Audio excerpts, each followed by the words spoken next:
दोस्तों, कुछ लोग होते हैं ना, वो कृतघ्नि होते हैं। कृतघ्नि का मतलब होता है कि किए हुए उपकार को ना मानने वाला। निर्लज्जता की कुछ लोग पराकाष्ठा पार कर जाते हैं।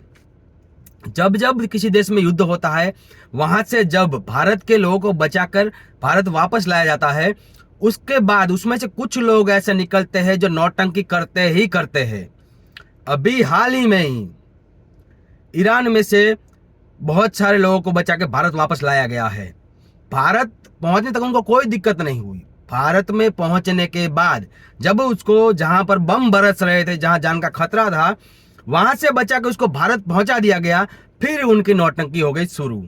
जहां पर उनको भारत सरकार का धन्यवाद करना चाहिए कि ऐसी परिस्थिति में उनको बचा के भारत पहुंचाया, उसकी जगह बजाय वो लोग भारत की ही गलतियां निकालना शुरू कर देते हैं।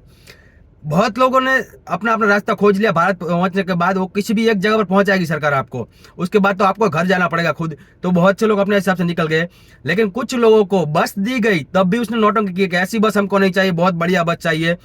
उसमें से कुछ लोगों ने तो ऐसी डिमांड रख दी कि हमको कम से कम सरकार को प्लेन से अपने घर पहुंचाना चाहिए था। बहुत सी बोल रहा है कि रेलवे में बुक नहीं हो रहा, ये नहीं हो रहा है। अगर आप वहां से आए होते अपने भाड़े पे तो 60-70 हजार रुपये खर्चा हो जाता। वहां उसको सरकार ने आपको फ्री में इधर पहुंचा दिया भारत। वहां से आप अपने खर्चे पे घर भी नहीं जा सकते। उसको भी नौटंकी कर रहे हैं कि बसें भी उनको आलीशान चाहिए। बस तो मतलब मजबूरी में ले रहे हैं वो। मतलब वो बहुत करोड़पति की औलाद है ना, इसलिए बस भी ऐसा मतलब दिखा बोल रहे थे कि बस तो मजबूरी में ले रहे हैं, वरना हमको सुविधा करनी चाहिए प्लेन की, प्लेन से पहुंचा देते। मतलब कोई भी निर्लजता की एक सीमा होती है ना।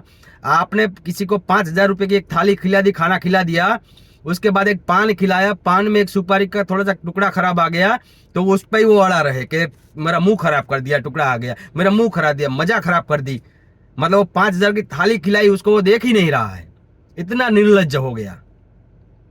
तो मतलब उनको वहां से बचा कर भारत में लाया, जहां पर बम बरस रहे। तब इनको समझ में नहीं आया चलो भारत भागते हैं, अपने घर भागते हैं, यहाँ कुछ भी हो सकता है। तब वो नहीं निकले, वो इंतजार कर रहे थे भारत आएगा, फ्री में लेके जाएगा हमको। तो फ्री में लेके इधर पहुंचा दिया, तो अब बोलते हैं हमको प्लेन से घर पहुंचाओ।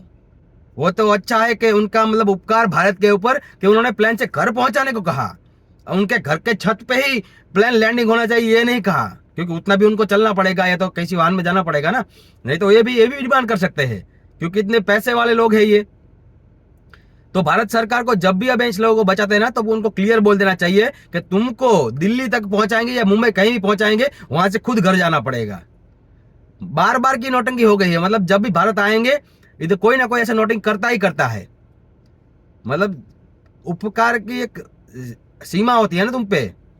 और सब ऐसा नहीं करते हैं, बहुत लोग ऐसा है कि जो ऐसा करते हैं, सब नहीं ऐसा करते हैं। जो समझदार होते हैं वो निकल जाते हैं, साला बचा के हमको लाए, चलो हम अपने जेब से चले जाते हैं। जब भारत सरकार ने आपका 60-70 हजार खर्चा बचा के इधर मुफ्त में इधर पहुंचा दिया, तो आप 2-3 हजार खर्चा करके, 5,000 खर्चा करके अपने घर नहीं जा सकते हो? तो उसमें भी इनको नौटंकी सूझता है।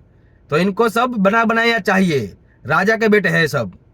तो ऐसे लोगों को ट्रोल करना बहुत जरूरी है। तो समझ में आना चाहिए इनको कि ऐसा डिमांड ही ना करे दोबारा।